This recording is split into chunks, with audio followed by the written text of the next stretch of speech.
This morning we have really big plans. We're going about an hour west and north from here, and we're gonna be meeting with a few friends, and we all have like these underwater dive housings for our cameras, so we're gonna shoot some awesome cinematics, and fingers are crossed we get to see the beautiful dolphins of Hawaii. So let's go check it out. And not exactly local, but pretty much now. Yeah, I'm just laughing because you're vlogging on the 1DX now. I did it for so long. It's so big. This is my baby. This is a 1981 Polaroid SX70, but this one has sonar autofocus. That's the same thing bats use. Yeah, and dolphins, who we're trying to see today. Ooh. So yeah, this basically sends out a signal, bounces back, and gets autofocus. This is Connor. What's up, guys? How you doing, man? Good. You excited for today? I'm really excited. Wow, we got another 1DX. You guys underwater with this. Get some super slow-mo, 1080, 120. Yep. Some real and you got a dive housing for it. Yes, I do. Awesome. Morning, guys. Hi. These are all the supplies. Look at this. You guys are the most locals ever. Like an entire back of a pickup truck just full of dive gear. What's up, man? He's the hero Oahu needs, but not the hero Oahu deserves. This is Connor's weapon right here. I mean, these two. So sick. So this is the exact same camera I have, but now it's made waterproof. Up to how deep? About 30 feet. All right. So we can push it today. I've pushed it up to about 50 feet and it hasn't exploded, so. All right. We're not going that deep today anyway, so we'll be good. To keep water drops off your lens, the best way to actually do it is spitting on it and rubbing it in. So then that way the water drops just wick right off the lens of it, but people always give me a weird look when I spit on my camera.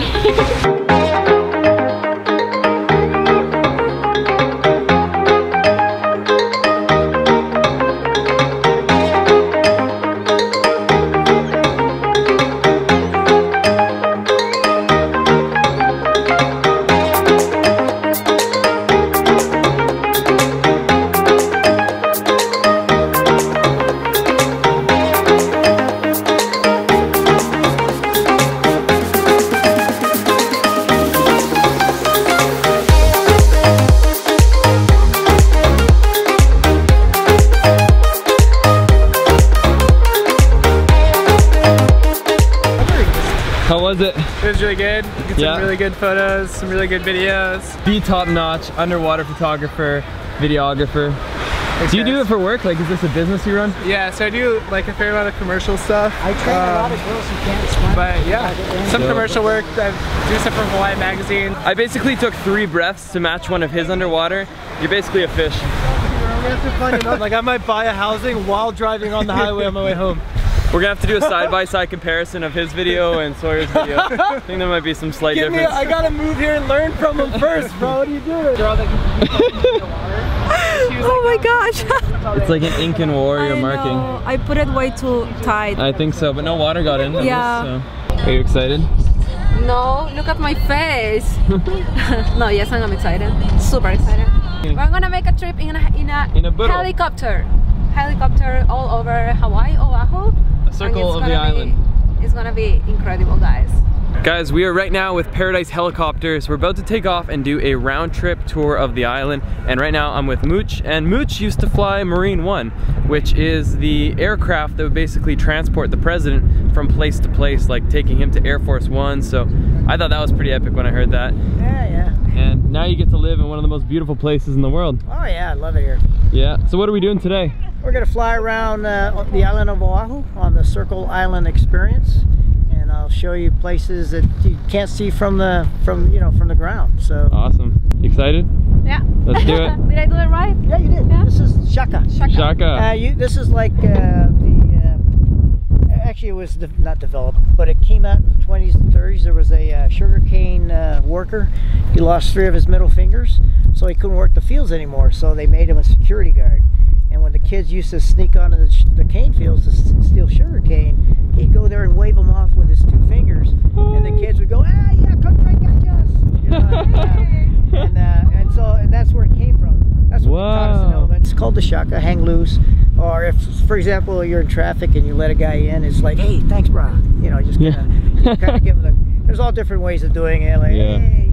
And we always wave at each other like this, you know, so Yeah. it has many different meanings, but normally positive. Yeah. You know. So I couldn't really record any audio on this flight, but I wanted to put together my thoughts after the fact, because one of the really awesome things was that we actually had a headset and we could hear Mooch explaining the different sights as we went around the island. So it was a lot more than just a beautiful sight. Now, most of you may know that one of the biggest events and biggest tragedies of World War II took place right here in the beautiful island of Oahu. One of the first locations we passed over on today's flight was Pearl Harbour. For those of you that don't know, Pearl Harbour is the location where the Japanese first bombed the Americans.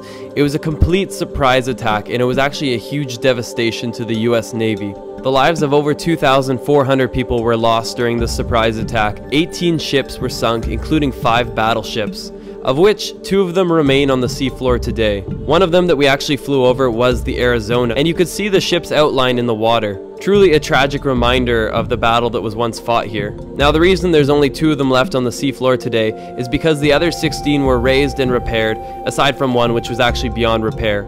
It was awesome to witness this piece of history firsthand, but also strangely ironic to see this military presence on an island like Oahu. As we continued to fly around the island, we actually headed towards Waikiki. We got a view of the incredible cityscape that overlooks the ocean, beautiful blue water, and we flew over the incredible Diamond Head Mountain. We continued to fly on the east side, going up towards the north of Oahu, and these were a few of the incredible sights that we saw along the way. Beautiful cliff sides overlooking blue water, and keep in mind that today was actually fairly gray and cloudy, and so we didn't even get the incredible blues that would pop on your average Hawaiian day.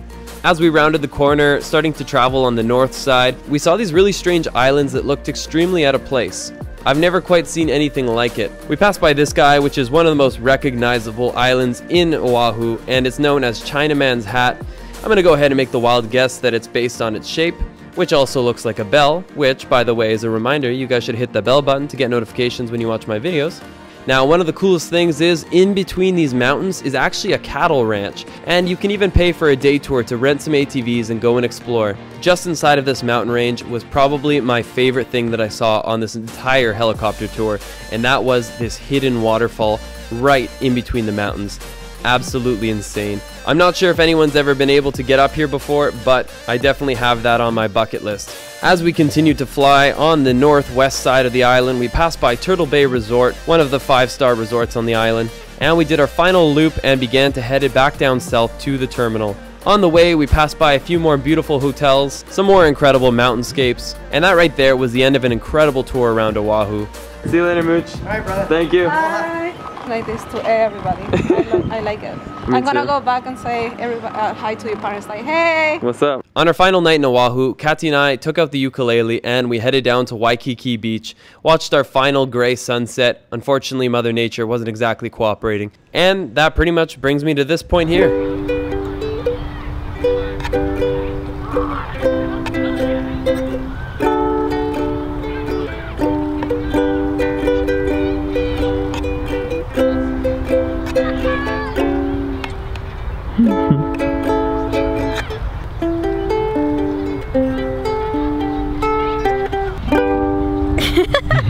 Guys, if you're coming to Oahu, check out my video guide. It's just linked down below. And if you're new to my channel, I would highly recommend you to hit that subscribe button, click that bell button, and become part of Team Get Lost. Tons more to come, and let's get lost again in the next one.